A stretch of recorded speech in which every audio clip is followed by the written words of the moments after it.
All right. Technical difficulties all day long on this Technology Rock show. How's everybody doing? Hey, Ray. Yay. We got Ray on tap. He's on deck. I've got Mr. Wallace. He is remote because he is worshiping his Lord all day long. But he was kind enough to join the devilish crew of Technology Rocks and pray for us as we need it. Ian is out sick. He said he may join us a little bit later. Hey, Byron. Yes, sir. Okay, so Byron is on deck. And all right, looks like we got everybody going and the computer is behaving itself. So we're for now, we're just going to keep rolling with it. Well, I'm glad we noticed it because that would have been really bad. Yeah, I think we talked about, Byron was talking about you getting a new phone, right? And Yes. and how much we should applaud you for that. Yes. But now I think maybe we need to talk you into getting a new computer. That's true. Hey, you know what? Hey, Apple came out with the Mac Neo. I'm going to have to sell a lot more kaleidescapes before I can get a new computer. Yeah, he wants. I don't know about that. I don't know about that Neo, man. I feel like Apple's just like, what's another way I can screw the consumers? And here, let's just throw this little ditty in somewhere. That's true. So Ray was out on top secret mission. Byron gets a kaleidescape, but yet his wife took over the movie downloads and bought Mary freaking Poppins. Was it super califragilistic? Hey, was it on sale? $5. That's why she bought it. Oh, it's $5. We have to have it. You know what? Hey, that's fun when she's interested. Now you can purchase a larger hard drive. So there you go. Hey, you buy it for $5, but you try buying that thing on VHS, and it's probably going to cost you about $40. So, no, it was the OG. The OG one was $5. It is an HD, and that's about it. Not an Atmos or anything else. Right. It's just $5. She thought it was on Kaleidescape. It had to be good because it was $5. Well, if she got there, the new one is, to Ray's point, was in Dolby Atmos HDR10 and 4K, and he says it's a good movie. I liked it. Sometimes you got to get away from the action stuff and just enjoy a really good old-fashioned type kind of movie. That's all right. So Ray, you'd be a Wizard. I think you would be a Wizard of Oz guy, huh? I love The Wizard of Oz. Do you really? Yeah. Did you like Wicked too? I did. I liked the first one. I didn't see the second one. But yeah, it's going to be weird because I was telling my wife about because she's never seen The Wiz, and I saw The Wiz when I was a kid, and I absolutely loved it. And they finally put it on. I think it was Peacock, and I showed her the trailer for it, and she was just like, "I've never seen that," and I'm like, "How could you not? It was such a good movie." I thought that it was brilliantly made. And then we also, you have those other ones like, Return to Oz with Fairuza Balk, and you're just kind of like, they tried. But yeah, Wizard of Oz, any fashion, any form factor for that was great. So Ian just sent me a text message of a polar bear tracking his face on the ground. So Ray's got some questions. We're going to go into some AV receiver topics today. I think you wanted to start the show off with something, Ray. I did. Yeah, go ahead. So as we all know, and that, Mr. Chuck Norris has left. I know. I was us. So distraught. I just kind of wanted to reiterate my love for any type of films that are out there. Now, I don't, with celebrity deaths and stuff like that, there's only probably a select few where it kind of, hit me emotionally just because of the, the growing up, loving to watch all different types of movies. And so the first was Robin Williams. And when he passed away, it was just devastating because, you could always go back and you can always, listen to him do whatever he's doing and just enjoy it. Chuck Norris, would probably be the second, and the reason for that is because watching him for the very first time in Bruce Lee's Way of the Dragon was my introduction to kind of wanting to be a martial artist.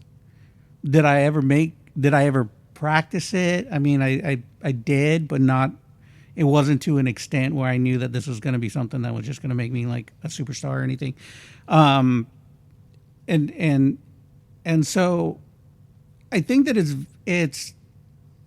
those movies that I watched of him, whether it was, a lot of the martial art movies or even, the comedy movie he did with Louis Gossett Jr., I think it was called Firewalkers, I believe.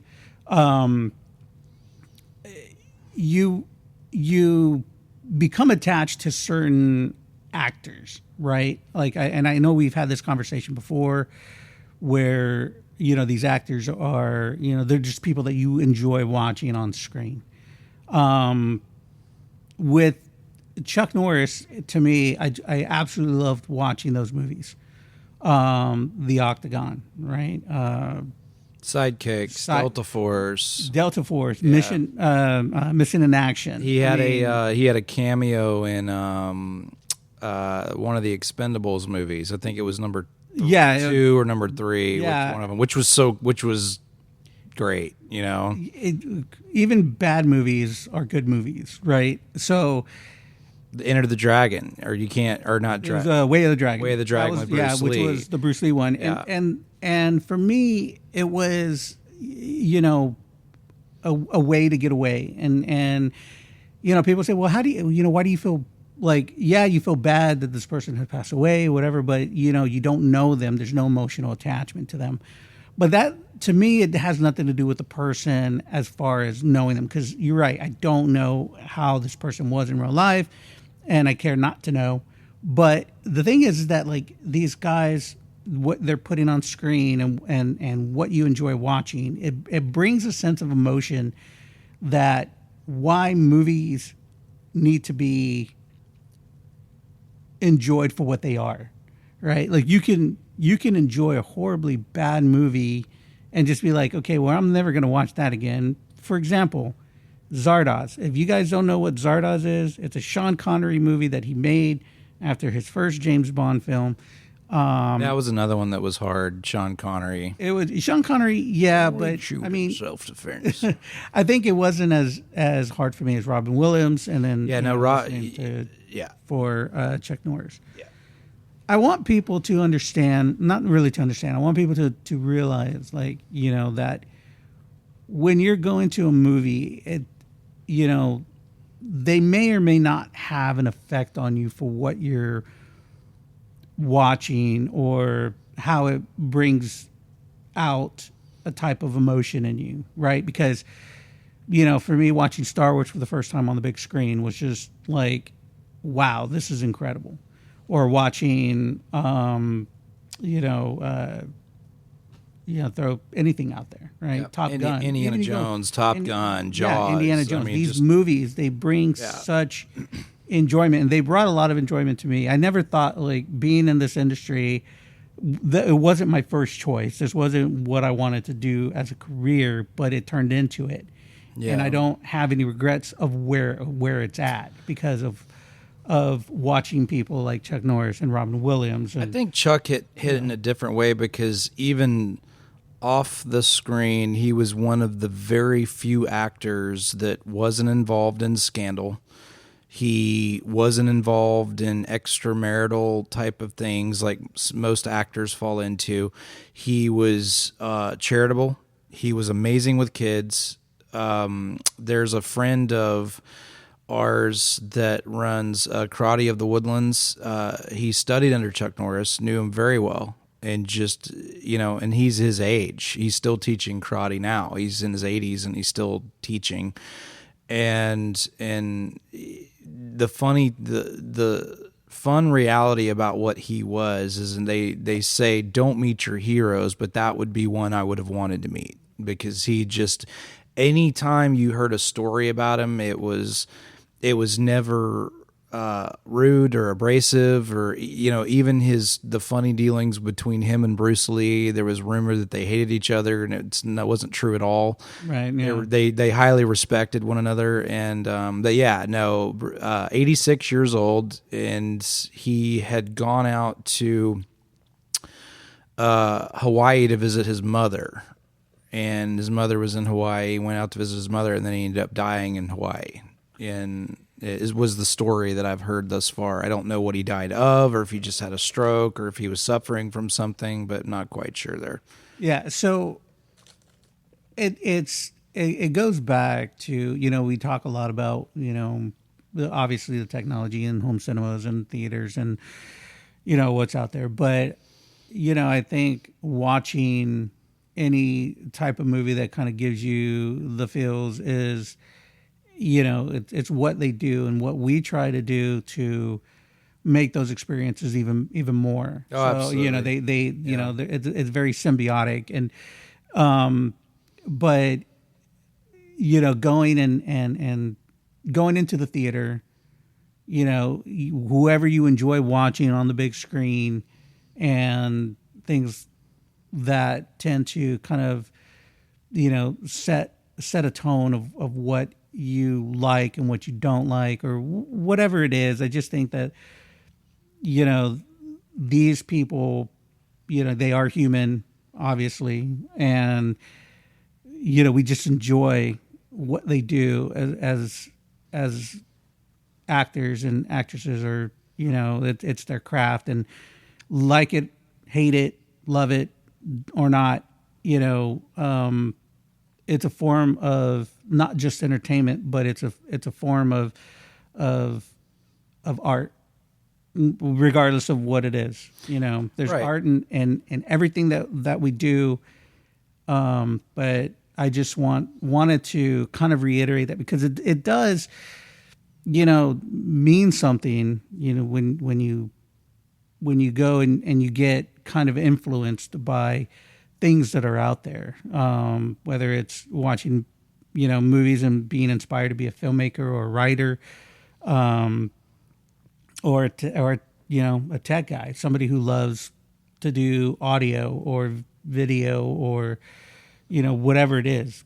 People get inspired by a lot of things. For me, movie watching was one of those things, and you can't make a career of watching movies. Although Siskel and Ebert did, but watching movies, you can't make a career of it. But it's something that I absolutely loved, I enjoyed, and these actors, Robin Williams, Chuck Norris, have not really influenced my life, but made me appreciate what I'm doing in my career, not just as actors, but as artists. And so, as Vince Vaughn said in Dodgeball, thank you, Chuck Norris. I forgot he was actually in Dodgeball. Justin, hit the clap button. Yeah. Oh my good. No, I totally forgot that he was in Dodgeball. No, somebody, I just had a conversation with the musician. He's by far probably one of the best musicians, and I've played with a lot of them that I've ever met. And he's actually a very humble person as well, even though I don't allow him to be. And he had said something that kind of rang true, is, having people do what we do, and even doing what we do in the 2-channel world, the musical world. He said this, it was just 2 days ago. There was one of his students needed an amplifier to practice, so he could go practice with a band, and he couldn't get his hands on one, didn't have a whole lot of money to do it, and the support system was trying to get him one. And I happened to have a really nice amp sitting here, and I said, Dave, come get it, just come get it. And he was like, well, what do you? He's like, well, how much do you want? I was like, just come get it, man. It's fine. It's like, I remember being that kid, you know, and I'll get to the roundabout point was, as he had said it when he came to pick it up, he's like, man, you're still working in the music industry. You're still in the movie industry. You're just making what they produce sound better, and it's your job to bring that joy into someone's home. And I never really thought about that until actually you kind of said that the way you said it. But I also think that's why movies are so important. You know, that's why when you take something like Indiana Jones and you come out with the most recent iteration of it, you have to be careful with it, because that's not the Harrison Ford we want to remember in the fedora. You know what I mean? It's just, because it's a special, and even though it was still him in a fedora, but it was not the version you really want to see and remember. And you don't want to see him as an old man. You know, you want to see him as, just like you don't want to see anybody be an old man or become an old man, you know? And it's just like, you want to see him as the guy you remembered, you know? But I think that's what's so cool about movies, is you can visit any one of those reiterations of that person through their whole lifetime, through their whole career. And I think Harrison Ford just recently said this when he won the Lifetime Achievement Award for film just recently, is he said that this career has allowed me to play so many lives in a lifetime that I couldn't imagine not being this person. And that's why he stopped hating Star Wars, right? And that's why he stopped hating Indiana Jones. And that's why he stopped and because he used to hate Star Wars. He absolutely hated it, because the pandemonium that followed Star Wars, and all the crazies and all that stuff that just wanted to talk about the bioconverter nerf hurting parts of the Millennium Falcon.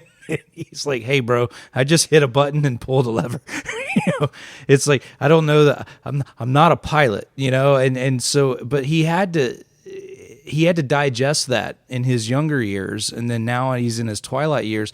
When he was asked to do Star Wars again, he didn't hesitate. He said, absolutely. It had nothing to do with the money part. It just said, absolutely, because he knew he had a responsibility because of the weight he carried. So yeah, no, I mean, thank you for that. That's actually a really cool thing. And I think it's, you know, when you talk about movies in a sense where, you know, you fall in love with these characters, and you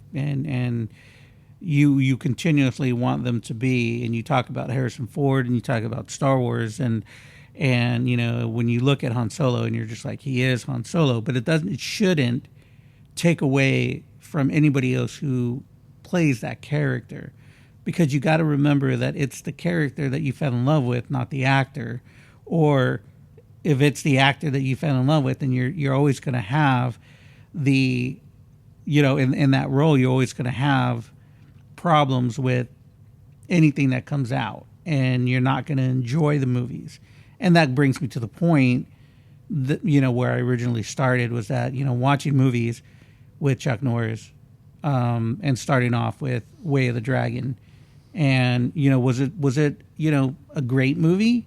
No. I mean, it was no Enter the Dragon. It was no, you know, Jackie Chan's Rumble in the Bronx, even though that was just more action fight scenes or whatever. But, you know, you enjoy it because that's what you like. And you know, it shouldn't matter who plays the character. Unfortunately, it does, but it shouldn't. And just remember why you're going to the movies, because you enjoy it. Right. You enjoy it. You know, and on the same note, they got very few actors who plays in movies that you feel is part of the family, that you don't even know them.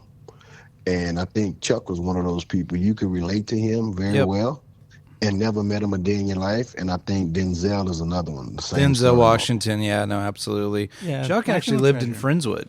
He lived in Friendswood. He had a big ranch in Friendswood, Texas. And Sidekicks is another giant movie that he did, and unfortunately, the young actor that was in that movie took his own life a few years ago. It's been a bit. I think when you look at can I one of my favorite, and this is going back to topic maybe number one when I first joined you guys, but I think one of my favorite Chuck Norris movies was Lone Wolf McQuade. I didn't see that one. And I don't know if it had really anything to do with the fact that David Carradine was in it. Okay, Kung Fu. But I really enjoyed just the movie as it was. Like, just the opening sequence was brilliant.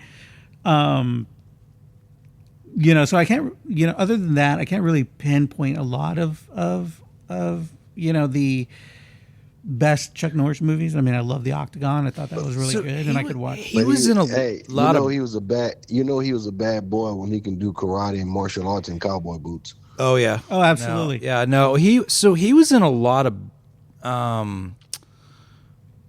He didn't really have a whole lot of mainstream movies. A lot of his were like B movies. Not really. I mean, Delta Force was probably one of his biggest movies. I think. And then Enter the Dragon. I think Mission. I mean, I keep saying Mission. I want to say, but Missing in Action 2, I think was. I liked it better than the 1 and 3, and I don't. But which is rare. Usually, the sequel nobody likes the sequel. Well, technically, it was a prequel because it takes place when he was captured. But it was that one was such a good movie, and there's not a lot of martial arts in the film, but I think I watched it a lot because it was Chuck Norris, not because of so much for the martial arts. You look at like other movies, right? Invasion USA, and it wasn't like a lot of martial arts. Chuck didn't really do a lot of, they weren't constant fight scenes, I think. And so that really, kind of made me enjoy the movies. I like movies that have like, just great action scenes, which Chuck Norris movies did have, and I just loved it. He takes the Tom Cruise effect. He takes the Denzel Washington effect. Tom Cruise said it during, I think, the last Mission Impossible, not the most recent, but the one before, where he literally broke his foot on the screen and making a jump from building to building, and literally you see his foot break on camera, and then he still gets up and runs toward the camera. And then after falling, he said, "Did we get it?" Because he knew he broke his foot because he landed wrong. His foot hit the side of the building, broke. But he said it the best when he says, people are paying good money to see my mug on the screen, and the last thing I want to do is give that job to a stuntman. I want to do. They're paying to see me. I need to be doing it. And his insurance people genuinely hate him for that. I'm sure they do. I mean, because he's always one step away from death the entire time he's doing whatever the heck he's doing, especially the last movie where he's crawling on a plane, in midair, I think, Byron, you kind of hit it too, where you said, you bring these people into your homes as well, and you make them as part of the family, even though you don't know who they are, personally. And that's true. I mean, absolutely. I 100% agree with that. Yeah, no, it's one of those things. And then Byron was saying Denzel Washington. I love Training Day is on my top 10. I love Training Day, but Denzel Washington is another one of those guys. Equalizer, that's a really good series of movies, and I find it interesting that he and Liam Neeson started entering the action movies in their much later years, because usually that's a young man's game, and so they start, like, if you go look at Taken, he's already in his 60s when he's doing Taken, so I think, like, with Denzel, I mean, he's such a great actor that, when you watch him in movies like Glory, probably has to be one of my favorite Matthew Broderick movies. I can't really say there's a lot of those other than Ferris Bueller's Day Off, but because War Games is good. Yeah, but Glory for me, I think, is more of a history thing because I love history. Morgan Freeman was in that one too. There were a lot of great actors in that movie, but I mean, when you the one scene in particular where he's getting whipped because he left camp to go steal shoes because a lot of the soldiers didn't have them, and it was just an amazing scene to watch. Hard scene to watch, but amazing scene to watch. And, again, going back to the emotion of what a lot of these films can give you, from comedies to musicals to dramas to whatever. And I like all kinds. Morgan Freeman's another one. Morgan Freeman has just got that classic. What's funny about Morgan is he was asked, I think it was a couple interviews ago, and said, "Did you have any idea that you were going to be a narrator?" And he goes, "No, not at all." So it was just Morgan Freeman's another way. That's a different type of acting, though. That's not really action-packed acting, but that's more. And the movie I watched last night, Amateur, Lawrence Fishburne was in it. And he has age on him, but he's still. You couldn't tell. He's sporting a bald head now. He ain't got no hair, but you couldn't tell that he was up in age based on the scene he played in the movie. Yeah, no, Lawrence Fishburne. Jason, there's a funny story. So Jason has a friend. I know, shocker. No. Sorry, I couldn't resist. Pew, pew, no, pew, pew. Yeah, no, Jason has a friend of his that is really good friends of Wesley Snipes. And so Jason got to meet and kind of hang out with Wesley Snipes several times. This was probably 20 years ago or so. And he's actually really good friends with Wesley's best friend. His name's Freeman. I can't remember his last name, but Freeman actually pilots Hollywood drones now, for fast scenes and, things like that. And there's a whole different gamut that he did. He was into acting. If you watch the first Blade, he was when the lady was on the elevator, he was the taller of the vampires on the elevator. That's Freeman. So Jason actually talks to him all the time. But they were out to dinner, him and his name is Keith, and then Wesley Snipes and his entourage or whatever. And then Lawrence Fishburne walks up to the table and he's like, "Hey, introduce me to all your friends," and he got to meet Lawrence Fishburne.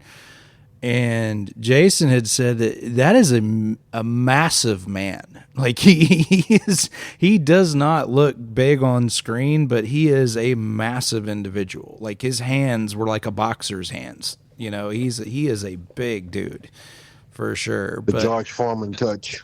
Yeah, no, I loved him in The Matrix. I think The Matrix was good. We won't talk about the recent Matrix because that was like again, Keanu Reeves needed the blue pill in the whole movie. He was just not performing.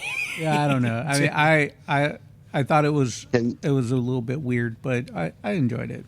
It was. Can you imagine how many white Escalades sold because of that movie? Oh, I'm sure. Oh, that was the second Matrix. Yeah, the second one in the CTSV, the Cadillac. Yeah, that just skyrocket sales. Remember that meme I sent you where it showed what's her name?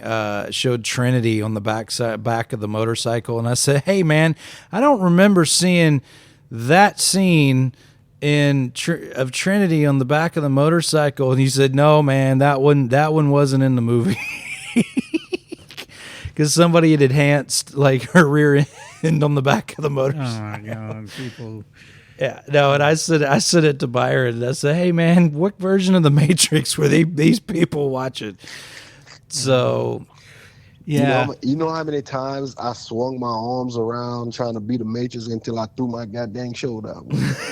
Man, you shouldn't be turning that fast in our age, man. That's gonna break. Hey, is that why you don't go on date nights very much anymore, Byron? All the Matrix movement. No, Another story. He's like, no comment. We're not commenting on any of that. Yeah. So, well, yeah. Sorry, I know we were gonna. So have other things, but yeah, I just yeah, wanted no, that was good. I mean, it was appropriate. I love talking about. I could talk about movies all day, talk about actors all day, partially because I've always wanted to be one. No, Robin Williams is another good one. The Genie and Good Morning Vietnam, and Good Will Hunting. I mean, there's so many good Robin Williams movies that are up there where he was just so. Dead Poet Society. I mean, that was another one that was just absolutely phenomenal. The Fisher King. I mean, just You just keep. yeah. What I dream? liked it stand up. The last stand up he did before he died was the best one to me. When he was talking about the Swedish people, talking about when you can't understand what they're saying normally, and then when they add alcohol to the equation, you definitely you have to put a whole bunch of saliva in your mouth and go. Yeah. Is that the one where it looks like he's standing in there's a bunch of blue stuff behind him or whatever? Is the HBO thing? Yeah, it's probably Came out about 15 years ago, I think, right? Yes. Yeah. Yes. No, that was a good one. I remember that one.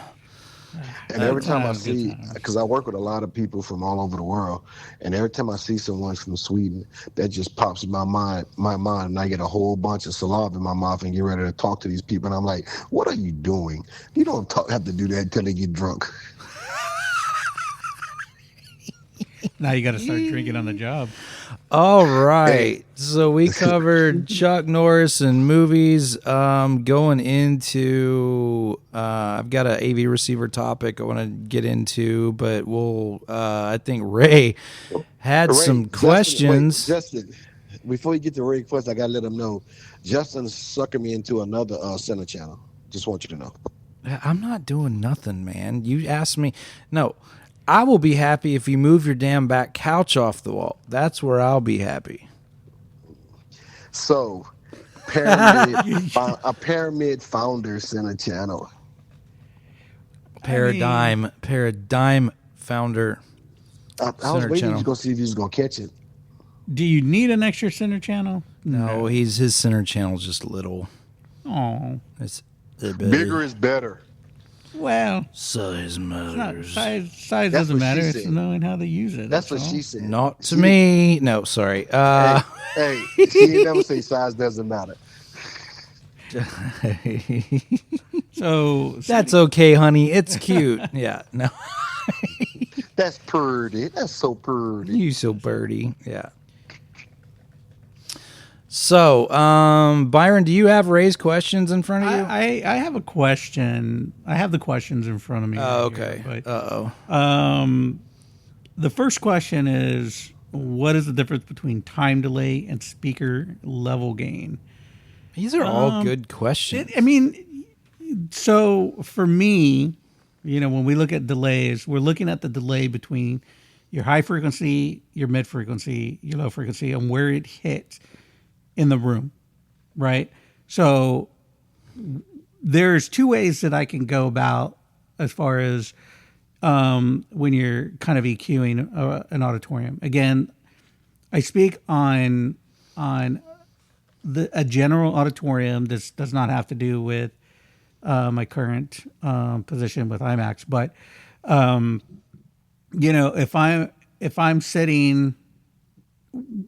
if I'm sitting in a room, I need to know when the high frequency hits at our critical listening area, in our case, which would be 2/3 up. And then we need to make sure that our mids are hitting the same. So we have to set the delays on that. So speaker level gain, I'm not too sure what they mean by this, because to me, that just sounds like volume. So if you're looking at what the speaker level gain is, then I'm not too sure what you mean. Or what So, you mean by that. Ray, what is delay? Is delay time alignment? Is that what that is? And so to speak, is that why you're measuring the distance between speakers and what we call Well, you have the to hot seat? because of the crossover, Okay. right? So you first you set your crossover. You got to know where your crossover point is between your high, mid, or wherever you're putting your crossover at. Okay, so take somebody into that. Take the audience into that. If I have a speaker that drops at the roll off on most tower roll offs, they roll off anywhere between 43 and 38, somewhere in there on a tower speaker. Where should are you are you talking about the frequency? Like, yes, where should somebody set the crossover to blend a subwoofer into that channel? Is it within 10%, 5%? What is your suggestion on that? From I can't speak on a home theater setup, just on the simple fact that, for me, I try to avoid making any, type of corrections within the subs, right? So once I have my sub set, then that's where it stays, and I try not to get it involved with my stage channels because I don't want it to overpower. I don't want it to interfere, right? I don't know if that makes sense, but so time delay, if it's probably thinking of the same thing, right? As we're looking at speaker, like our delays between our crossovers, and that's just I'm guessing it's going to be the same with home cinema. Is that you want to make sure that everything is hitting in that critical listening spot at the same time, whether it's your high frequency, your mid, or your low frequency, and that's why it's. So how does that differentiate? I remember when we were in. I was doing the THX stuff, and the whole lore behind THX was every seat is a good seat, and is that even obtainable or even possible? It's a little hard because the more seats you add, it gets muddier, right? The curves get more complicated, correct? They do, but that's why when you set up an EQ in a room, you're looking for the average. And so back in the day, I think they use more mics now, especially with setting up like Atmos or any type of immersive EQ setup. But, you take an average of the room, but you do a 4-mic multiplexer. At least that's what we were using at the time. See, that's what Acurus Aragon does. And we're going to get Rick on the show. He just said he would be happily come on to talk about it. But his processors, his home theater processors use that. It actually has 5 microphones. It's 5 at the same time, and it does the law of average. So you're doing the law of average, and then you're taking that, and then you're making adjustments to correct the curve to the room, right? Your favorite topic, so room correction, right? So that's kind of where we're, I got a viewpoint on that. We know. We'll take that into. You haven't even listened to the last 2 episodes. I got a question based on a conversation we had yesterday. You remember we made the comment you made about my TV being OLED, and I came back and said, well, there's only 2K. Does 2K or 4K make a difference versus an OLED screen versus mini LED or just regular LED? No, I don't think so, because I think the human eye can only see. I forgot what the resolution is, so it doesn't matter. But when it comes to the size of the TV, I think that's when it really, really takes control, because and also the bigger of the 4K allows you to go bigger and sit closer. Because that's what it was. That's what it was designed for. It was designed to go bigger and sit closer to it. I only said OLED only because I'm a huge who isn't OLED fan, only because of the blacks, right? And until you see this new QX11, that thing is just God. I don't know what that is. Please explain. Yeah, no. Let's get to your questions, and I'll just put a pin in that. Byron, just make sure to remind me of it, because I'll be Dory and forget. So I don't know if I answered that question, but if I didn't, feel free to simplify it for me, please. Let me see. Do you have a proper crossover roll-off for speakers? If so, is it dependent in the average and average formula to adhere to?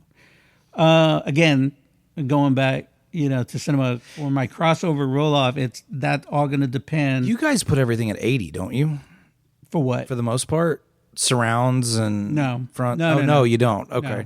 So, OSHA standards, you have to set SPL levels at 85 dB. Yep, that's reference. That's reference. Yeah.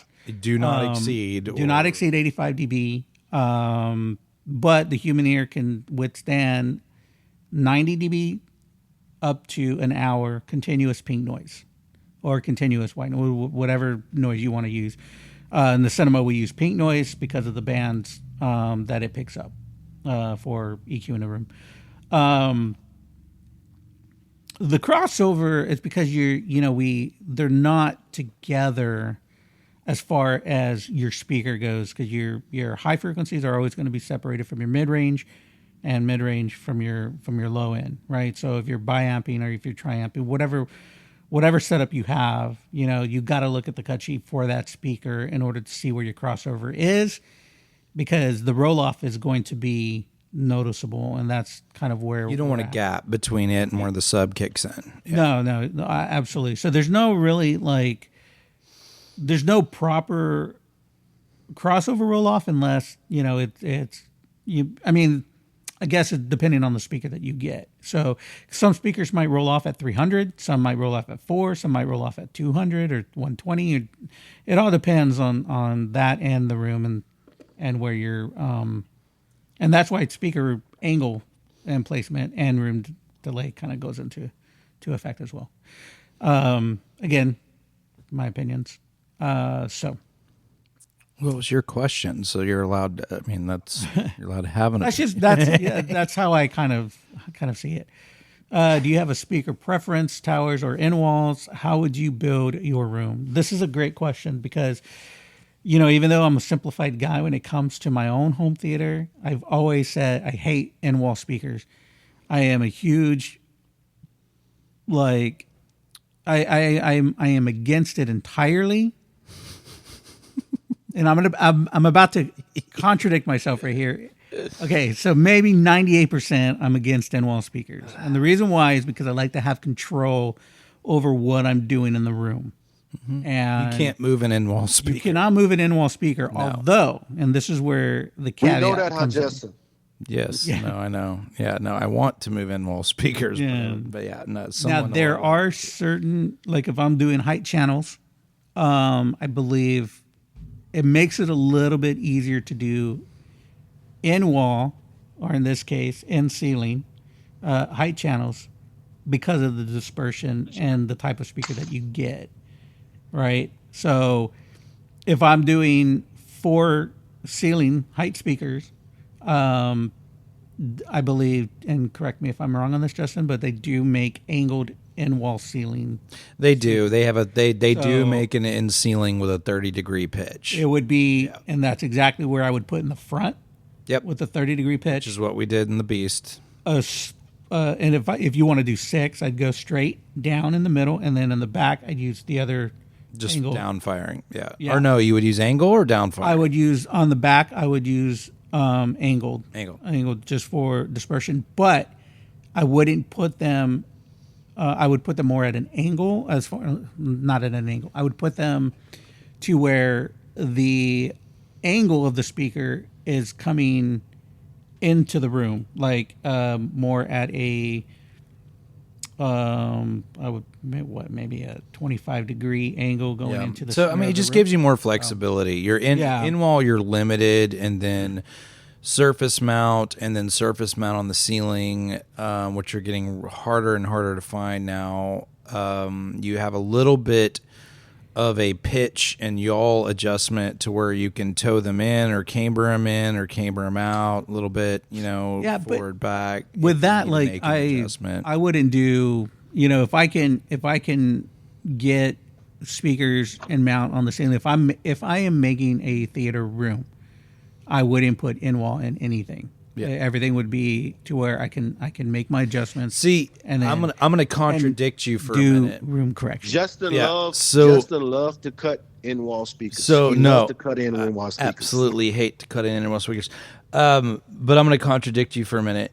The reason why I would do in-wall in a lot of applications is because sometimes that extra 3 inches off the wall, 4 inches off the wall puts it too close. Especially if it's a smaller room. If it's a smaller room, then sometimes that extra 6-inch depth off the wall puts it too close or too far forward on the sides to where it's firing. Yes, you can hear it, but it's not firing. It needs to be spread out further. It's almost like firing toward the middle, not firing. You need that extra 6 inches of width in some cases. So here's my rebuttal, right? And then slim speakers suck. Let's be honest. It would be more of again, going back to, and first of all, it's my question. So second of all, first of all, it doesn't matter what you think because I didn't ask you what you thought. It's all about controlling the room for me, and I want to be able to go in and control the room. Now, hello there. Yeah. So, we went into my brother's room, living room, and he had a guy come in, and I was a little bit surprised, but he was putting acoustical patches up to kind of hit the null spots, like the dead spots in the room, and trying to help with room reflection, right? So, that to me is controlling the room. Like I like to make sure that is where I want my sound to hit. How I want it to hit, how I want the people that are sitting down in the room, and just looking at the reaction and saying, okay, hey, oh shit, over my shoulder, over my other shoulder, or whatever.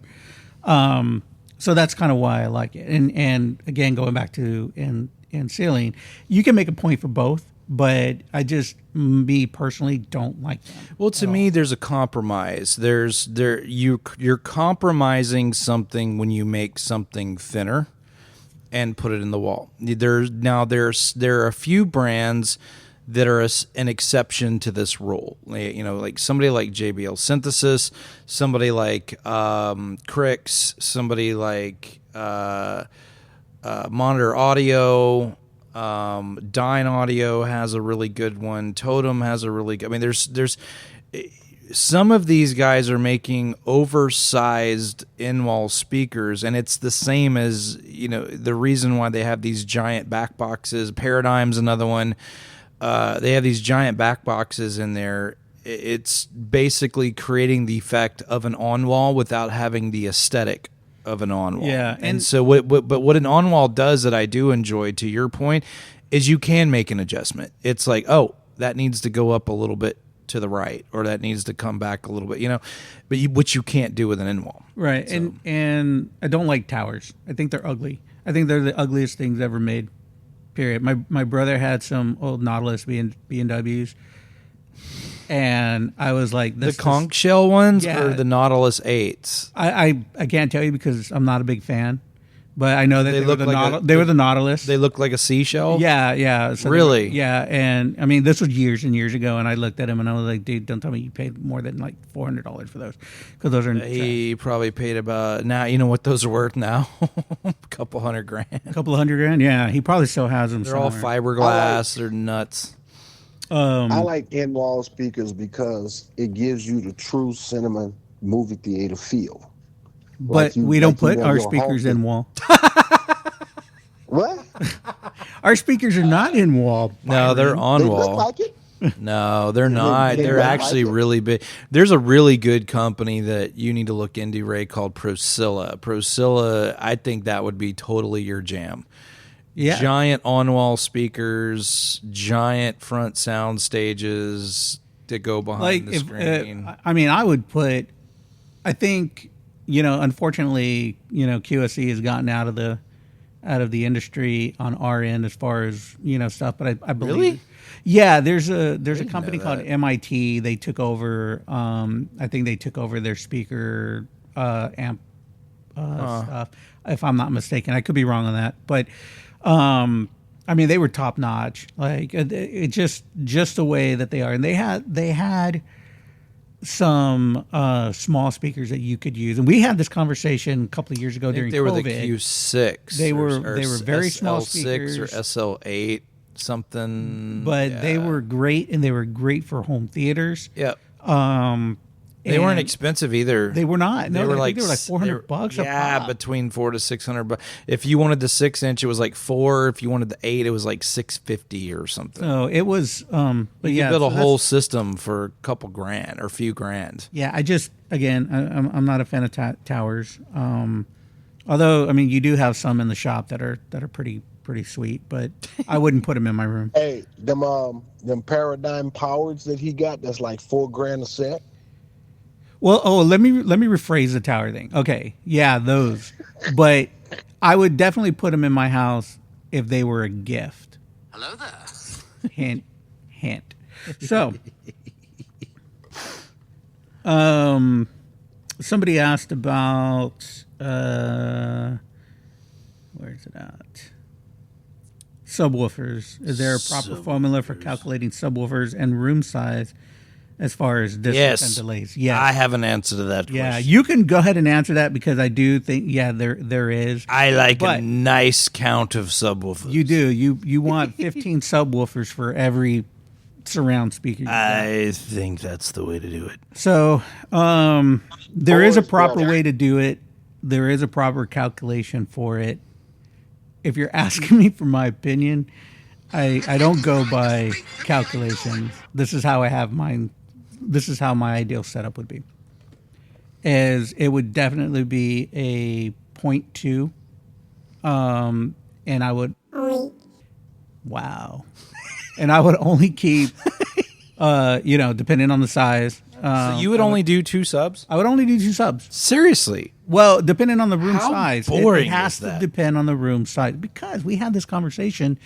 I don't want. We working on 6. Yeah, oh my 8. God. I have 8. No. See, the problem is you don't. Well, because of how you have everything set up and mapped. But if you're doing something typical, But mine doesn't sound like a sub. It just sounds big. That's the thing. There's a difference between slam and bloat. You know what I mean? I don't want. I feel like I'm being a little bit muffled here. I think You just you're messing dropped with your my Coke, stuff. buddy. It's not spilling, but It's closed anyways. It's not open. But now if that was my coffee, that would have been a different story. We would have had problems. Yeah, I like the subs. I'd always have a downfire sub at least at one point, right? But downfire. Interesting. yeah, so because that's going to be more of LFE for me, right? Okay. And then depending on the size of the room, yeah, you definitely want to calculate where your size and how your sub is going to be dispersed. Are you putting it in a corner or whatever? For me, I look at the room. So if you're going to use 2, you're going to do front corner, back corner, right? You're not going to do double front. No, I right now as I have it set up pre-wired in my house that's been there for about 13 years that I haven't hooked up yet. Is I have it dead center, and the reason for that is dispersion because of how my room is. I think it's only 213 square feet for the living room, so it's not very big. So you need at least 15 subs. Yes, well, if we go by your calculations, it's about 15. So I would Check this out. Have anybody ever thought of the idea of putting a sub in the floor firing up? yes, and In the ceiling. I know. There's a lot of large cinemas out there that put them in the ceiling as well. I don't know if you remember, Byron, but we had a conversation where one of the first theaters that I know of that had subs underneath the stadium risers was in San Antonio it was a Santikos theater in San Antonio called the Northwest 14. They did a remod there, and they really experimented with putting subs underneath the risers, and it was such a great idea, and it worked very well that people loved it. Now I don't know what they did after Regal took over, and then Santikos ended up getting them back, but I don't know what happened to that kind of concept. Ray, if you built your theater, do you think you would ever be happy with it? No. Okay. Absolutely Well, not. that's fair. Justin, are you happy with your 2 theaters? Absolutely not. Exactly. I need more subs. Yeah. It goes to 11. And then the last question was, I want to feel it in my unborn children. what's your favorite cinema experience to visit? I might get a lot of shit for this. Beep. But it's more of a personal thing, but the drive-in. Okay, you gotta. So You gotta explain that one. I have questions. and I'll be more than happy to answer. Were you birthed in a drive-in? Is that what it? I absolutely loved going to the drive-in when I was a kid. You were made in. It was when I first started in the industry in San Antonio, I worked at the drive-in, and it was amazing. That's It was where I saw Return of the Jedi. Dude, I'm telling you, No. That was the first Star Wars movie I'd ever seen as a child. It was in that drive-in. So Yeah. I love drive-ins. I even during COVID, I think we had this conversation. I wanted to open a drive-in. I wanted a kind of a hybrid concept. The drive-in, Butler but, House was somewhat doing it. The Butler House on Gosling Road with that giant screen, and the problem is they got slapped pretty hard for it because in all theory, you can't really do that and advertise and sell movie and sell food and things like that. Yeah, without permits and stuff. Yeah. And I know the Showboat, that's down 2920. I don't know if it's still there. I know that at one point that they were up for sale, and I was like, where do I get the capital for this? Because I really wanted it. It would be kind of cool. I was talking to a couple of guys, and I really wanted to create kind of a hybrid type kind of a drive-in where you can have a couple of auditoriums and then have your big drive-in at the end and try to figure out a way to kind of well, you'd have to use an FM transmitter for one. Yeah. And you could we do did that it. when I worked for the company that will not be named. Sound systems are so good in cars now. I mean, you've got atmospheric sound systems in cars. People they have Bose, BWs in there. Like my Jeep has atmospheric in it, and it was weird. The first time I'd ever heard an atmospheric track going down the road, I was like, why does this sound different? I'm like, why am I? It's very strange. It makes your hair stand up, Tony hated it. He thought it was the stupidest thing he'd ever seen in his life. Atmospheric music. I thought it was. I didn't hate it. I thought it was interesting, but he hated it. He thought it was dumb and whatever. But I think nowadays that concept, it's like cars are more comfortable than they used to be. The sound systems are better than they used to be, and it'd be interesting. It'd be an interesting concept. Yeah, it definitely is. But I mean, that's probably like one of my favorites. So drive-in. If we're looking, I just in all honesty, I mean, I really just love being in an auditorium, and it really doesn't matter like the experience. I think that's why you wouldn't be happy with your own home cinema. Probably no, because it's not an auditorium. But he could make a drive-in. Just put a screen up in the garage with a projector, and he can drive in. That's true.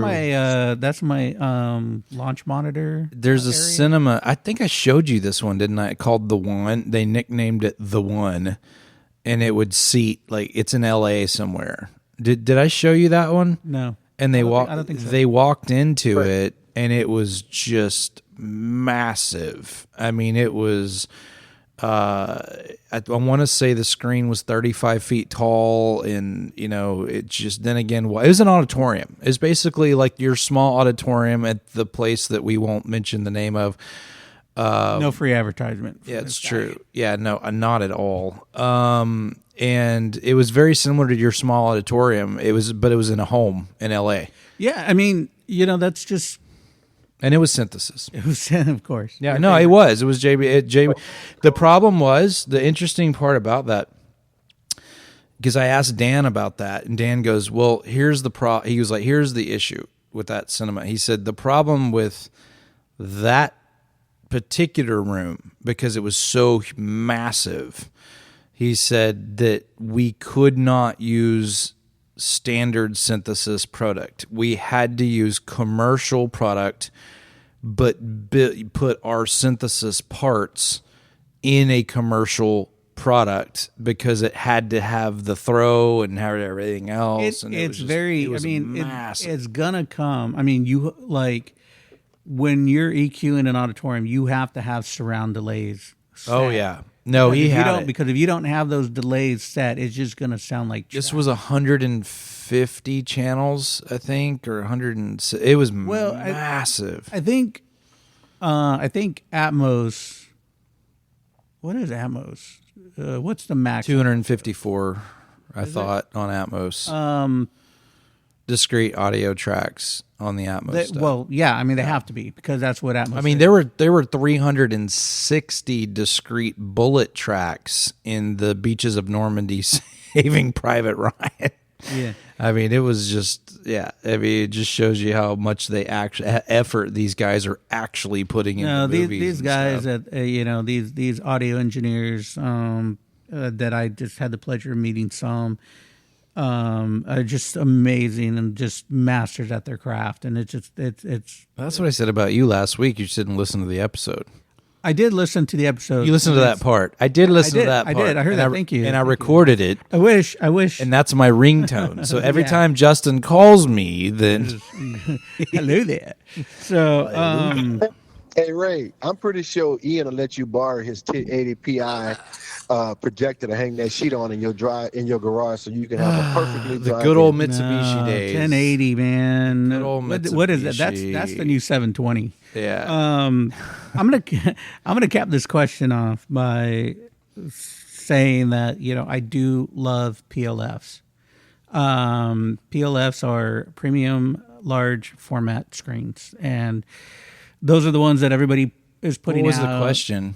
The question was, what's your favorite cinema experience? Oh, okay. So we're still on that one. Yeah, we're still on the last one. Got it. I thought there was one about Byron's room. No, unless I didn't copy it. You didn't copy it. No, there was one about Byron in there. There was one about, did you agree with the rules, and then there was one about Byron. But go ahead, finish your PF. Why don't you find that question? I'll go find it as soon as assuming my phone will hold enough battery. So, I do like PLFs, and I think PLFs are the way to go when you're watching action movies. I am gonna say I don't know about movies like Wuthering Heights. I don't think those movies should be in PLFs, but that's just my own opinion, and y'all can hunt me down for that if you wish. But I those are some of my favorite experiences as well. I don't like 40X. I've told these to any 40X person is that it's not for me. If you like it, great, that's your thing. I think it's a gimmick, and I don't like it, and I hate it. Screen X is 40X is the one that squirts crap at you, right? Yeah, I don't know, man. I try to avoid it as much as possible. But out of everything, I mean, you can't go wrong with an IMAX screen. You can't go wrong with Dolby Cinema. You can't, the only difference between, those two are aspect ratios If you like the IMAX aspect ratio, 1:9, 1:4, whatever, great. If you like the Dolby Cinema stuff, it's it's a fantastic machine. And Atmos is always great. IMAX immersive is amazing, but those are kind of like my favorite. It's really hard for me to sit in a smaller auditorium, but I enjoy just all of it. But those are kind of where I'm at with those. So drive-in number 1, IMAX number 2, and everything else below that. Everything else. I need to get my room IMAX certified. Easy. Does that mean I got to spend more money? No, I just got to put a sticker on it. $500,000. I'll put a sticker. Just a sticker. I got it. You see how easy that is? Hey, just if you want a stickers THX, work. THX would cost you $10,000, man, just for a plaque to put on your door. Yep, and then you got to get your AC vents done. AC vents, your popcorn HVAC. machines have to be a certain decibels and can HVAC only has to create be a certain decibel. so much heat. My popcorn machine is outside the room, just sitting there. It is not even in the room, so we good. No, I think that is it. No, I think the question was for, maybe it was the Byron question. I did see something in there for Byron, but It was Byron. Who are you going to get to calibrate your room? Ray or Justin is what it was. And that was the one you were supposed to set up the poll. You remember? Yeah, no, I remember. And then that's when I said nice crap about Ray, which I can't remember what I said. We But can't repeat that again. I can't repeat There's only that. one I'm going to time have shot. to go back and. Yeah. I am so bad. Like, I mean, you guys see how I am with my text messages, so it's just, I'll respond every. And then we went over the rules again. I think there was one asking you if you agreed with the rules, which I think you... We talked about that. Yeah, I think you concurred on that already. Yeah. All right, so... kind of going into it, slam versus bloat on the bass. I like more subs. Ray likes less subs. Ray likes a tighter sub. So do I. Who doesn't want a tighter anything? It's just all kinds of things. Hey, now, yeah. I just like the rumble. Let me ask you this, Byron. So if you had like a choice between setting up a sub correctly or just letting it go to town and just, completely sound like or make your house just shake, what would you do? I'm going to answer your question. I got to put this disclaimer down. We do the same thing with motorcycle audio. Motorcycle I audio back is and harder, forth because though. they got people who's old school per se. They don't understand what clear, crisp music sound like, and they just want it loud. Just so everybody can hear. It could be loud garbage, but they just want it loud. I want the best of both worlds. I want it to be crispy, clear, and to feel the whole rumble too.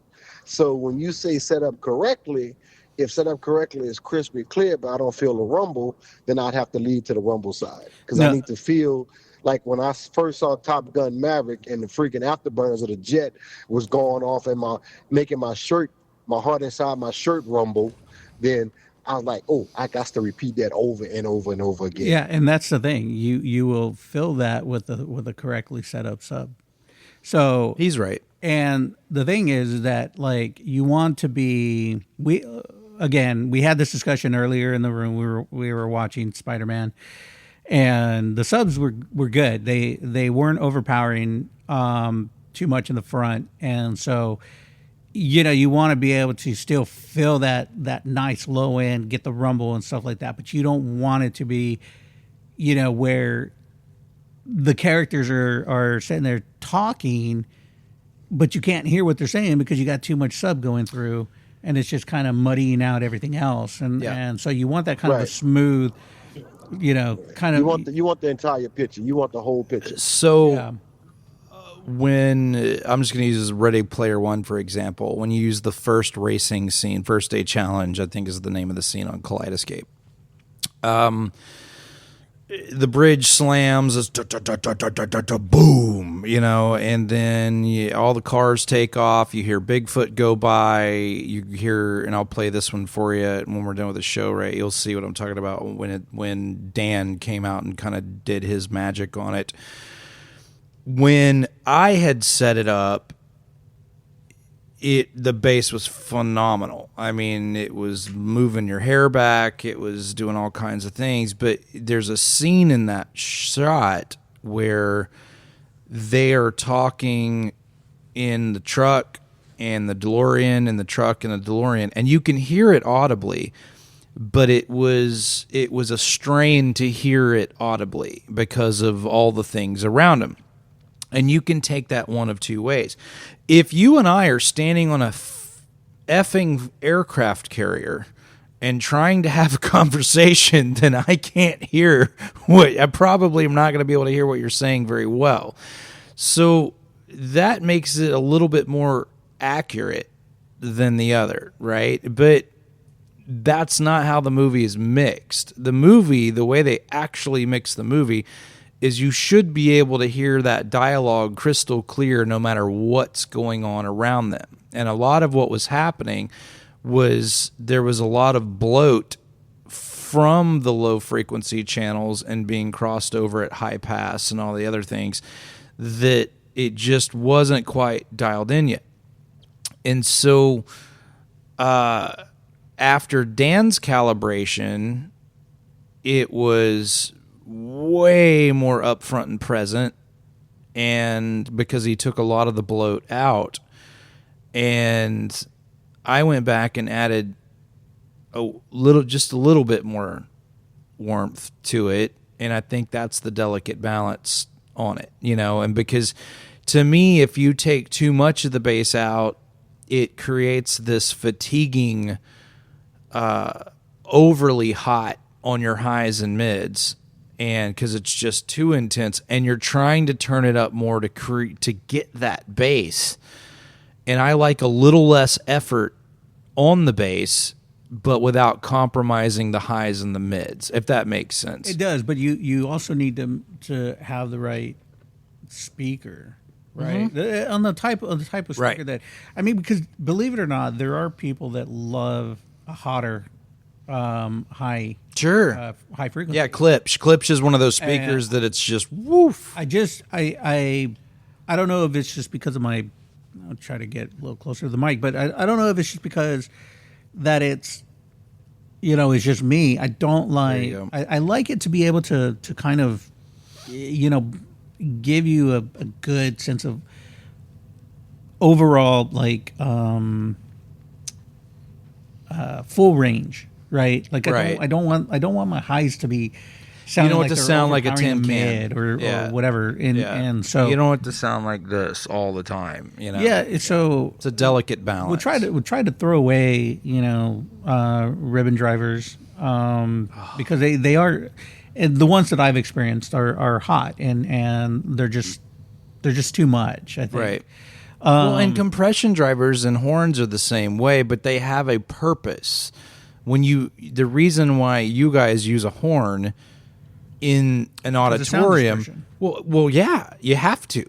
Yeah. It's like you're not going to be able to use a traditional tweeter in a giant room like that and get the same effect as if you would a compression horn or a horn tweeter. You know, do you call them compression driver? You call them compression drivers, right? Or well, I mean, those they're used.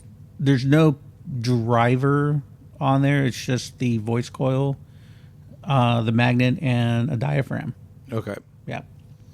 So for the high end.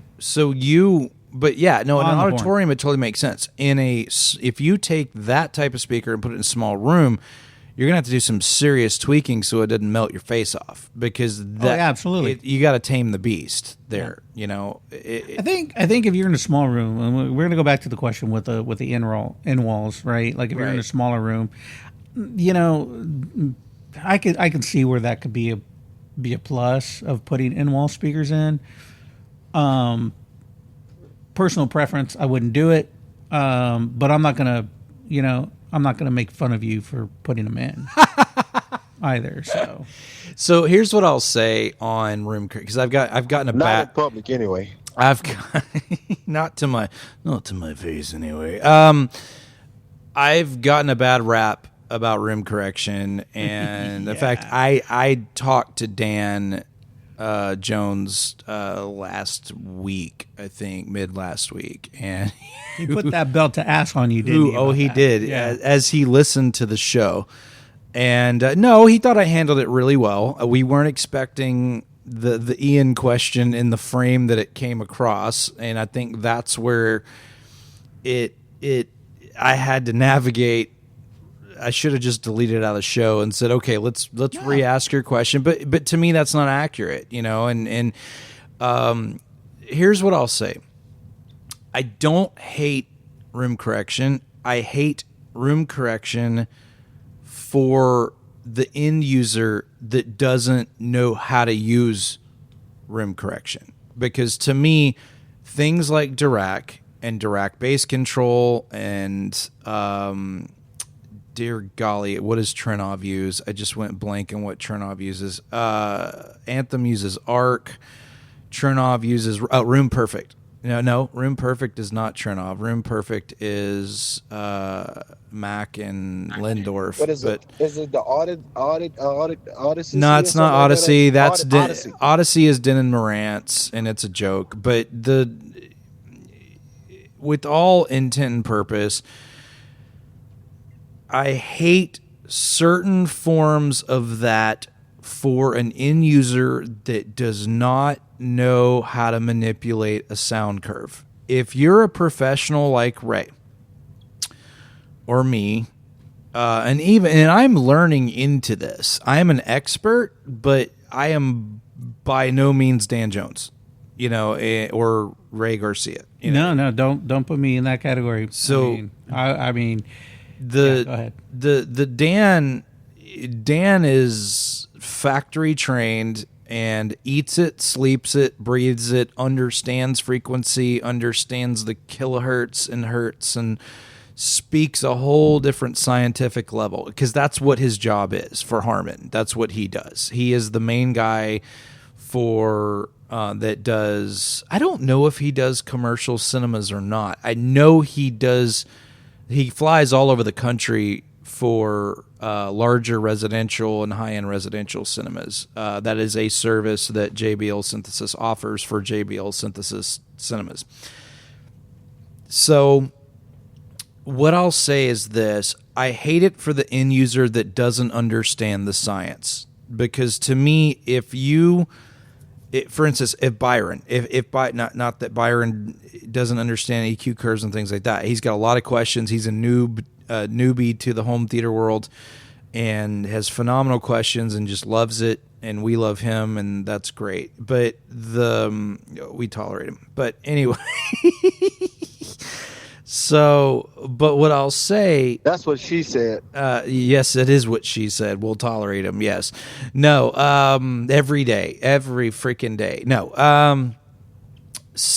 But what I'll say is if you're an end user and you were using Arc or Dirac bass control, and you've paid the money to get the license to do all these things, and you don't understand what you're doing, you need to really bone up and educate yourself on how to manipulate that, because you are absolutely going to hate it if you don't.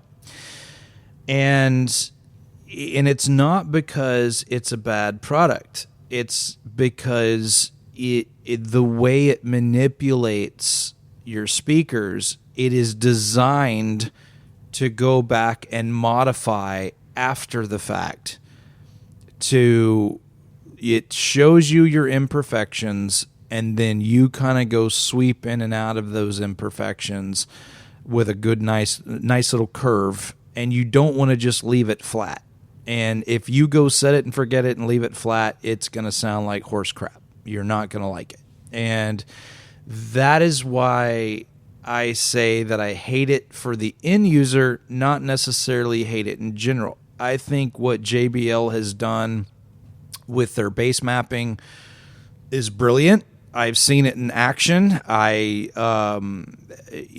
To watch Dan, he was gracious enough to teach me along the way as he was doing it, and it was an 8-hour session the first day and another 6-hour session the next day, and would have attended and answered any question that I wanted. And I had a lot of questions, and it was just very interesting to watch him do what he does, and to taking grills off speakers, to checking phase of speakers. I mean, these guys are incredibly thorough with what they do.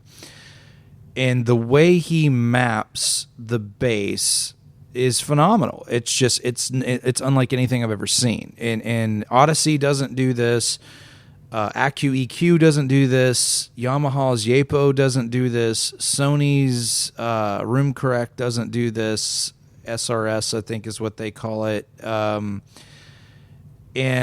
it's just a very interesting piece of equipment. It's an art. It's an artistry. It's not something I would recommend for the general end user if you're not willing to learn. And there's a lot of good YouTube videos out there of guys that's all they do is eat, sleep, breathe it. Some are hobbyists. Some actually work for Dirac or Arc or Anthem Paradigm, things like that. And those guys just absolutely love to help end users try to get the most out of their stuff. We're going to have Acurus Aragon on the show, Rick Henthorn. He's got a different type of tech that he's working on. All American-made product, by the way. Everything's made in the United States. Chips, microchips, amps, amp boards, casings, steel. The steel they use actually comes out of Houston, Texas, that they build their amplifiers out of. A phenomenal product called Acurus. I haven't seen anything with the headroom like this thing. Where soft moments stay soft and then loud moments are just insane, and it's just without touching the volume knob, which is phenomenal. So I got a bad rap on the room correction thing, and I don't dislike room correction. I think relying on room correction in a very bad room where acoustical changes can be made and physical corrections can be made, it will behoove you to do all of those things before trying to use a room correction. So, and I think that's where I got misunderstood from the troll dwelling, technology rocks, arrow throwing, pitchfork, tar and feathering people that are. But that just means they listening. That means they're listening, and that means I pissed them off. Which, hey, man, if I need to be the villain and you guys get to be the heroes, then bully for you guys. So, but yeah. So I want to talk a little bit about that. Unless Ray, you got something else. No, go ahead. Actually, I'm working on something that I hope would work out for us in the near future. So, all right, cool. So I'll, as soon as I get some good answers on that, Ray is working on a top secret mission yet again. Okay, so I'll tell you about that one right before we close it up. I did get several questions about AV receivers and whether things like Acurus, Trinov, dear golly, I just went blank. Acurus, Trinov, and there's Lindorf, Macintosh, all these things. Are they actually worth the money? Am I getting my money's worth on these things? So here's how I've classified AV receivers for the past 2 decades. And there's 3 different categories. There is entry level, which I don't sell a lot of. There is mid-fi, which has some entry level tendencies in it as far as creature comforts like on-screen display and whatnot. And then there's your little bit better than mid-fi, and then there's your premium. Okay, so and then we'll start from the beginning. So let's start in the category that that most people are familiar with. So that would be the mid-fi entry category, and that would be Onkyo, Marantz, Denon, Yamaha, Sony ES, and if there's another one that I'm forgetting about, please yell at me, and I'm sure all of you will. Integra, that was the other one.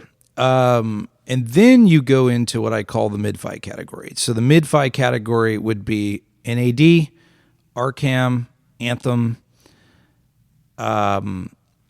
There's another one. JBL Synthesis kind of falls in there in some capacity on their entry-level side of things. And here's what I'll say about all of these products. I'm not talking bad about any of them.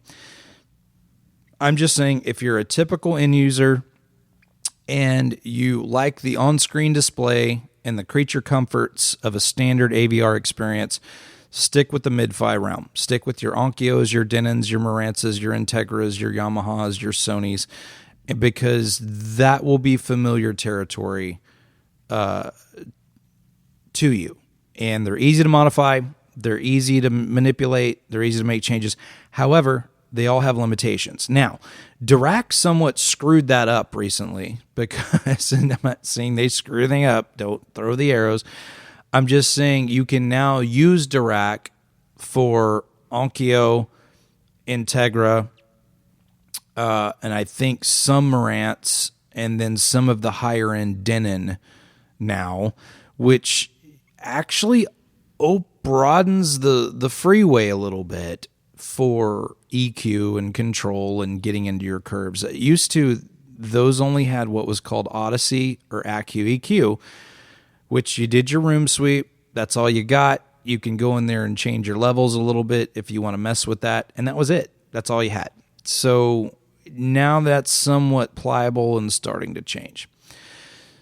Now, some of the end users have asked, well, then why do I need an RCAM or an NAD or an Anthem or a higher end Marantz or Denon Integra? Well, it's how they're built. That's the difference.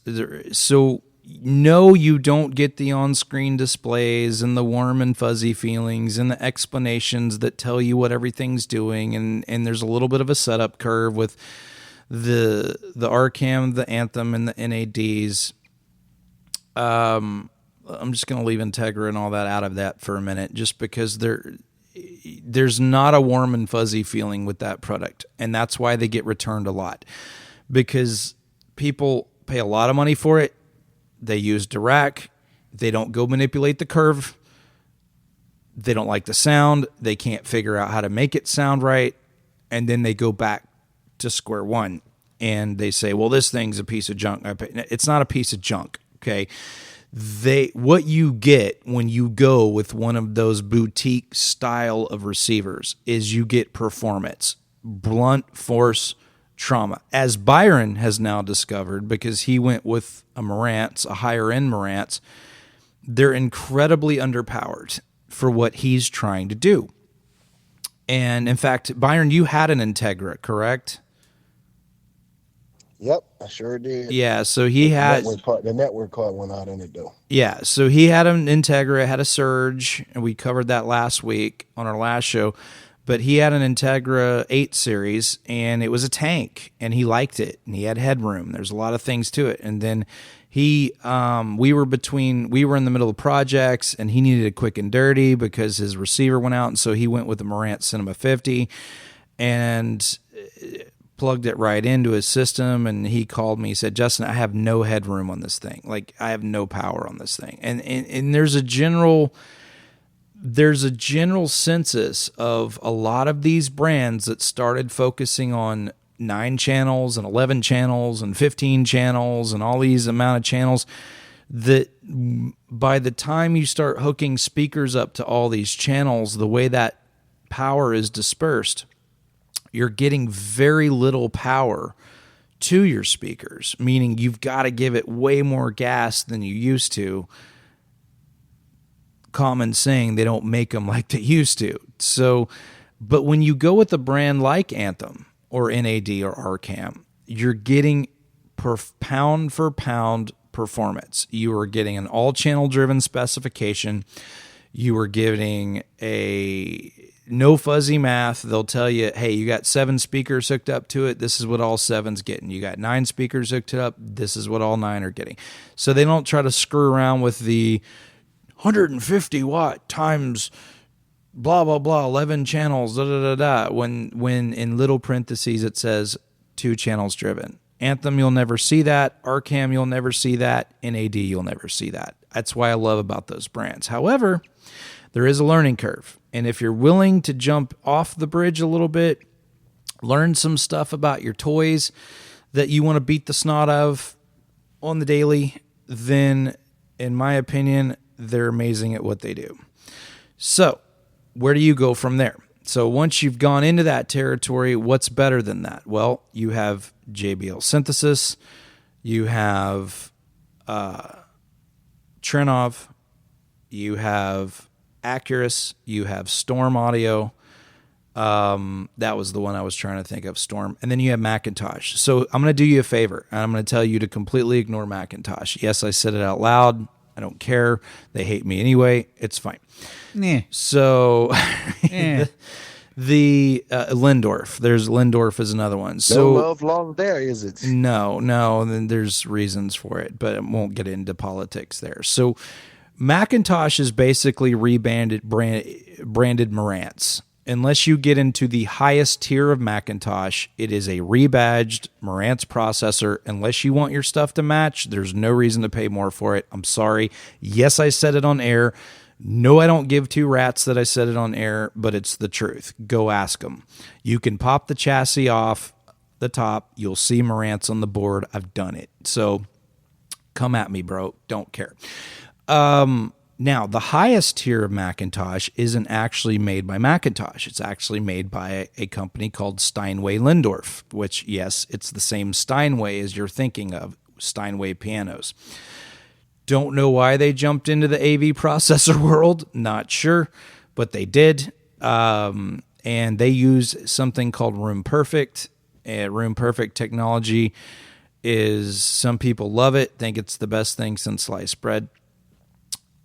In those categories, Trinov is the only brand that you can go to a movie cinema and see a Trinov in the rack or a Trinov in your home theater, and it's a very similar device as far as capability, weight, shape, and form. Trinov is a great product. We love our friends at Trinov. Acurus, I would say, is the new kid on the block, the up-and-comer, and they are taking the world on by storm. Storm Audio, I have beta tested. It's not a bad product, but these are all brands where you genuinely want to use a professional to get the most out of your system. Even if you're an enthused hobbyist that knows what they're doing or somewhat knows what they're doing, which I'm an enthused professional that knows what I'm doing.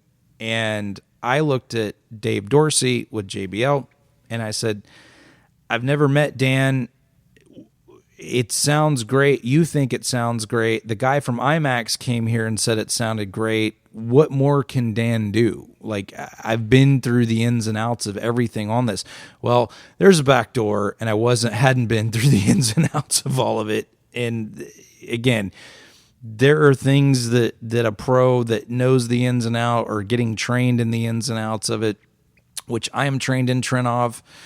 And there are things that I still have to go back and look at before I jump into a Trinov system, because it's just, you can move a speaker 3 feet in your calibrate. I mean, there's all kinds of crazy stuff you can do with a spectrum analyzer of Trinov. But that's what I'll say is there is the giant brand. There's the big boys, which would be Trinov, Acurus, Storm, Lindorf, Mac, even though Mac to me, in the 2 or 3 entry product that Mac does, I would put Mac down back in the mid-fi category, because all it is really Marantz when you get into it. And best bang for the buck value, I would say Integra. Out of all of those, of all the mid-fi categories, for those guys that are trying to stay in the $1,700 to $2,500 category, Integra makes a phenomenal product that kind of checks all the boxes for most people. They have pre-outs. They have balanced pre-outs, actually, on the back of an Integra AV receiver,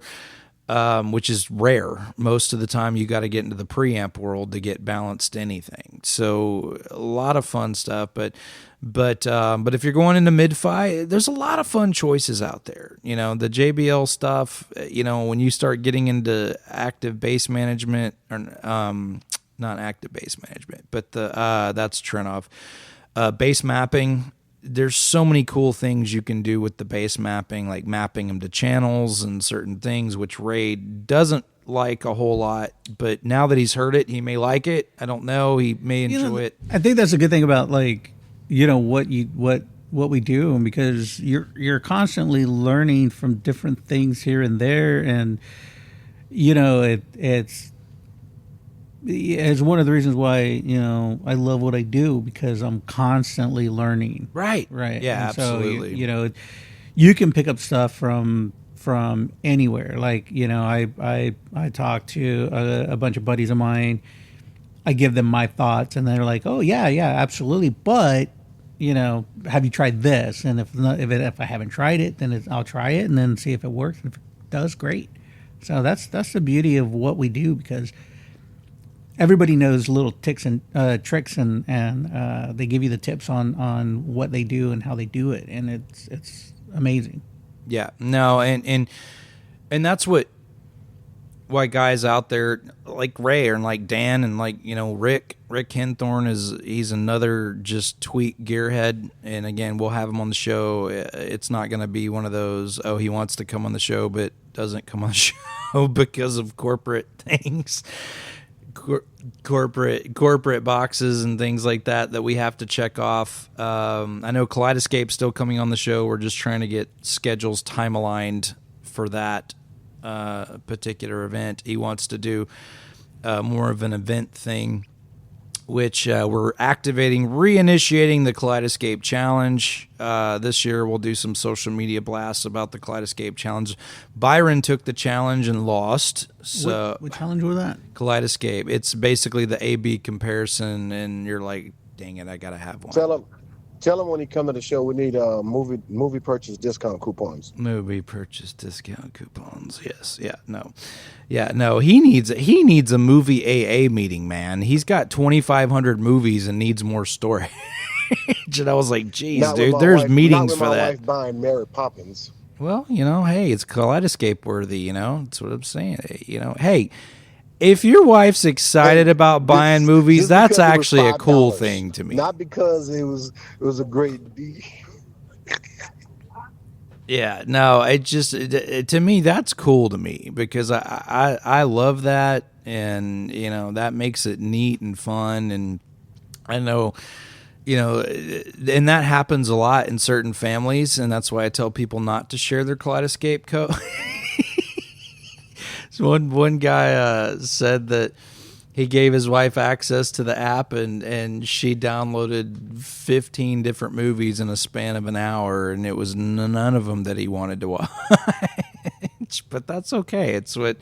That's the fun part. You know, are you building the theater for you or for the family?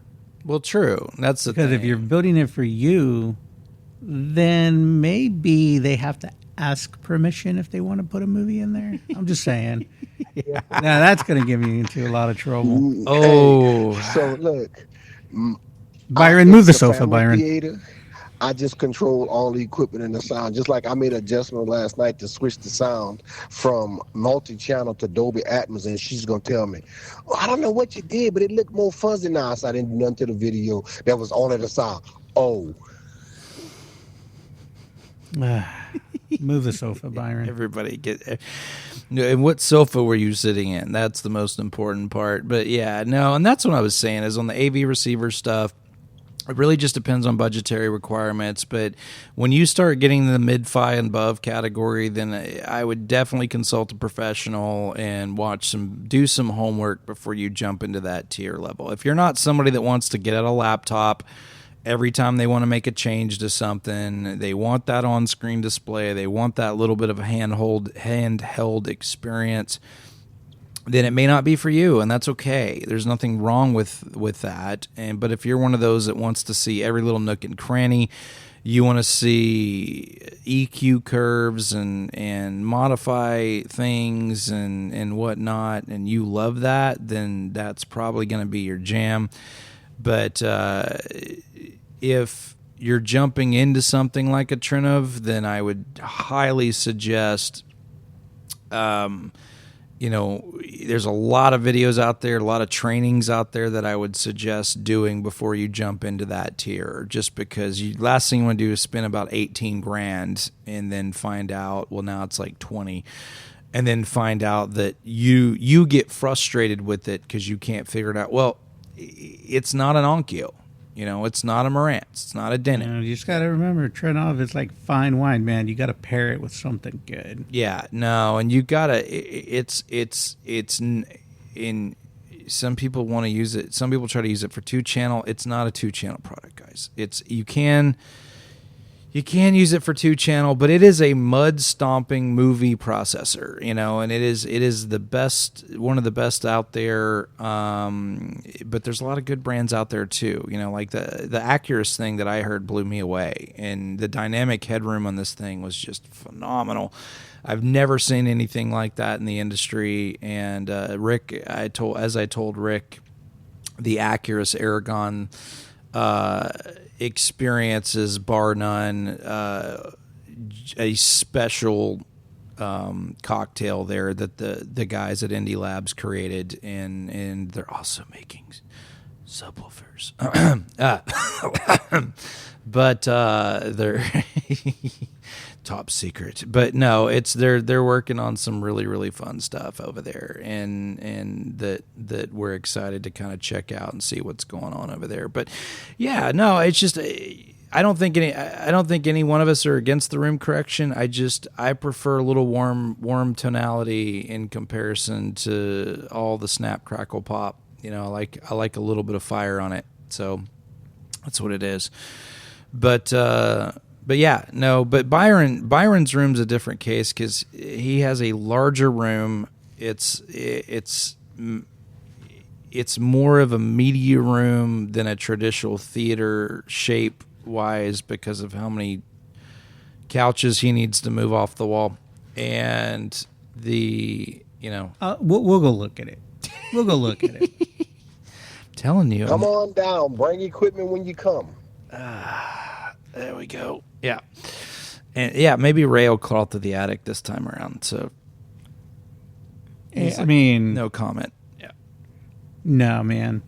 He's like, no, I like to sit behind the laptop. I'm not going to do the other stuff. So it's easy. Yeah, easier. It's easy. So, Byron's working on adding 4 more channels to his system. Looks like Ian is out of commission for the day. I know he's going through some stuff, and I think Byron's got to go. Byron, we will see you in a bit, I guess, or we'll see you next week in studio, right? Bet. Go get my center channel. You'll have it. So I can tell you, say hello to my little friends. Yeah, no, that thing's going to be massive. All right, Brian, we'll see you in a bit then, sir. Later. Be nice, Ray. I'll try. I've got some comments about Justin's current hairstyle. Yeah, y'all have fun. All right. See you later, Byron. All right. Well, Byron is out like a kid in dodgeball. Ian is out, not under the weather. Hope he feels better. Just say bye to everybody. Ron and Lena, Lyle and Jeannie, and all of Ray's biggest fans. I'm my own fan. Yeah, he's a fan of himself. He's got to catch a flight to Tulsa, so we're going to finish up a little early today. But join us for a special bonus episode where Raymond and myself disagree on everything when it comes to movies. Now we have a special bonus episode, A Day at the Movies, for you, for the guys because we didn't want to cut you short, and for those that want to be bored about our opinions about the movies. Again, they're just your opinions. Okay, there are opinions. Well, Ray has opinions. Yeah, no, this was a fun episode. Hope everybody gets feeling better. And then Byron went to pray to Jesus, which we all need. We all need that, who knows? Especially when it comes to Ray's movie choices. So You're going to love my movie choices. all right, so we will see you guys in a bit, and hope you have a great rest of your week, and that's a wrap.